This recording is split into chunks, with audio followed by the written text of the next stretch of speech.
Hello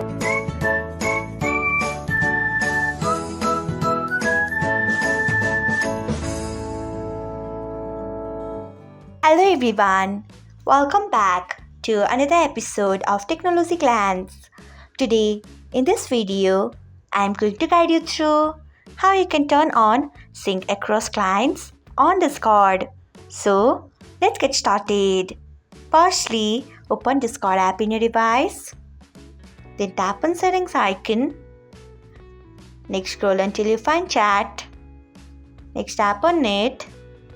Then scroll until you find sync across clients. Next, turn on it by tapping on it. So, this is how you can turn on sync across clients on Discord. Thanks for watching. If you found this guide helpful, we would love it if you hit the thumbs up button below. We upload great new tech tutorials like this one every day.